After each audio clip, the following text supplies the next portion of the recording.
Can food impact your running? And just how important is it for a below average runner like myself? That's what I wanted to find out. So the whole point of this experiment was to take the first baby steps towards teaching myself to do my training before my day starts. Okay, that was tough. And I'm taking you with me to Vítkov. Hello, I'm Lenka, and this week I tried eating food rich on carbs and protein to see how my body would react to that. And at the end of this video, I'll sum up this little experiment.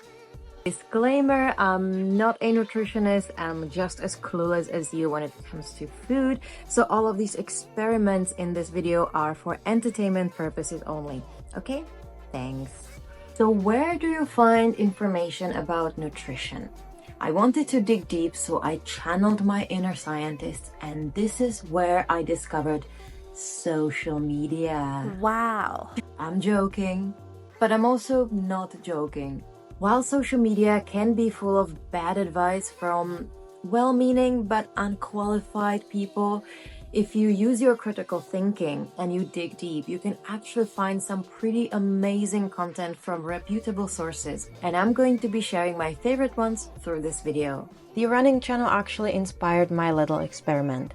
The presenters themselves experimented with eating like pro athletes, and recently an episode about protein intake for runners came out on their podcast. There seemed to be an obsession with oatmeals in the running community, so I like to add some seeds with mine, like chia and linen seeds. I like to add some reishi mushroom, because biohacking, right? It's for immunity. And then I just pour water over it, and when it's done, I add a little bit of plant milk and then some nut butter and banana and chocolate, and here we go. Oh, and date syrup.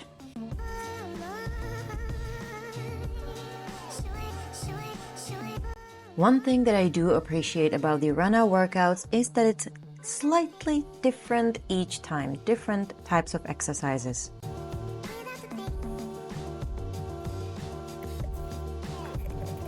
For lunch, I'm making some tofu with tomatoes and pasta, of course.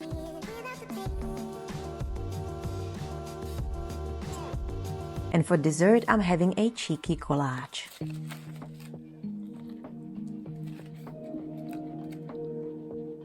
For dinner, I'm having a chicken noodle soup, and I buy this to make it faster. If you use Runna, just click on support and then nutrition, and you will find a lot of useful articles full of great information about how to eat properly as a runner. Here we have oatmeal again with soy yogurt.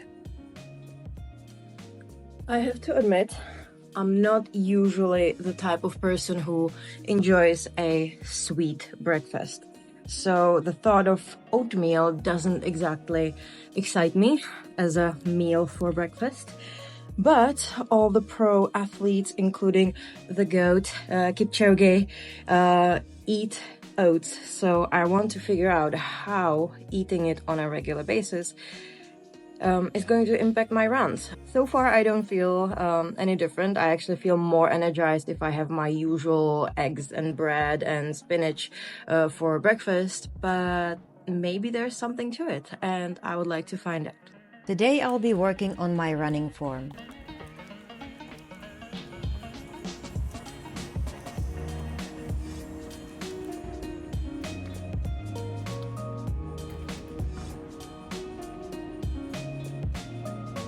Just when you think it's getting warmer, it's still cold.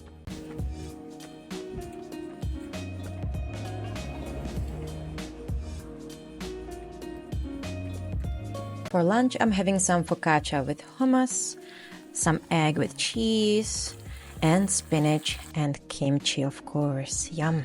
I couldn't resist this pastry from the Greek shop, and for dinner, I just had some stir-fried veggies.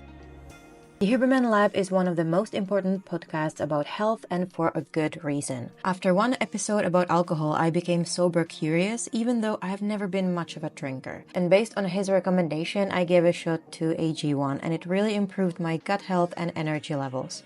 On Wednesday, it was time to rest and I had my favorite food. My usual breakfast, risotto, and some falafel. Peter Attia is my other secret weapon. Besides his socials and podcasts, I also purchased his book Outlive, which is full of fascinating information about how to live your life in a way that allows you to stay young and healthy for a long time. Good morning. So normally I would feel like having some kind of nuts with my oatmeal, but I learned that it's not a good idea to put nuts before a run in your oatmeal because it's really hard for your body or your stomach to process that food. So I'm not gonna do that. Goodbye, nuts. Hello. So this week you won't see much of my face in the vlog because after eating this thing, I learned that I'm allergic to sesame oil and I kind of look like this.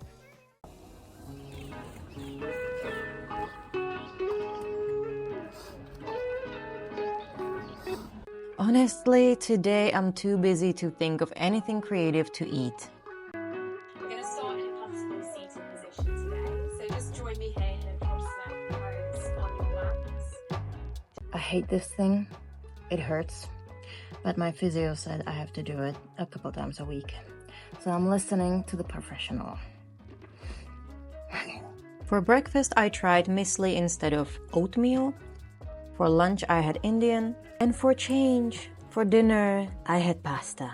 For my Czech viewers, I very much recommend the Brain VR podcast and especially this episode with Markéta Gajdošová because one of her specializations is sports nutrition. But overall, the podcast has some amazing insights on all things about our bodies and minds. Good morning. It's bright and early and ugly. It's Saturday and it's long run on the menu, so let's go. I think I finally nailed my oatmeal game. So today you are in for a treat because I'm taking you to see Holka, which is Štvanica Bridge, a new pedestrian bridge that opened just last year, and it's actually very cool and making waves in the architecture world. Don't ask me for the details, I don't understand this, but it's actually very cool and very, very welcome. You're also gonna see two very cool neighborhoods, Prague's marketplace, and of course the river Vltava, or Moldo, you may know it in English. So let's go. Coach Ben ordered to start training my nutrition strategy. I found this gel from my previous race. Testing this, I don't have experience with these gels yet. I took a few from a few different brands because I'm learning which ones work with my stomach and which ones don't. So far, my favorite is the Martin, and I think I'm going to be taking those during my half marathon. So wish me and the bushes good luck. Also, I'm taking this magnesium thingy, which I'm probably not going to take, but just in case.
Tastes like soap. But I think I definitely prefer the Mountain because it doesn't have any particular strong taste. This is orange and it's way too strong. Oh. No littering, runners. Okay, so the first impression was this is too strong, but once the gel came down, it's actually okay. So yeah, I might try it again.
By the way, all good with the gel. And last thing about the nutrition topic are, of course, supplements. So I take this for my joints and ligament and tender health. Then I take some iron complex and performance magnesium, some vitamin D. And when it comes to sports nutrition, I take this carb drinks, but I'm not crazy about it, so I will not repurchase it. And this recovery drink, which I love and I have purchased multiple times. And that's a wrap on week 3. So, did the food that I ate this week impact my running? Yes and no. Let me explain. I ate a lot of carbs this week and I did feel more energized and less fatigued on my runs. And I can only hope that all the protein that I ate had an impact in me recovering, and I have no idea how soon I can see any results with that, but I'm definitely going to keep in mind to eat protein after my workouts, and we shall see long term. So 1 week is definitely not long enough to do an experiment like this, so I'll definitely keep going for the remainder 9 weeks of this half marathon training. Of course, I did some experimentation in the past as well, which is how I thought of this idea. Nutrition is definitely a huge topic for me. I'll keep on studying because the more you study, the more you learn how much you still don't know. And I have probably made a lot of mistakes this week, and I guess I'll make more mistakes in the future, but I hope to learn from them. So thank you for watching. If you have watched until the end, thank you so much. And please let me know in the comments what are your advice, tips, experiments, whatever thoughts that you might have. Just share them in the comments. I really appreciate that. I read every comment, and I'll see you next week. Ciao.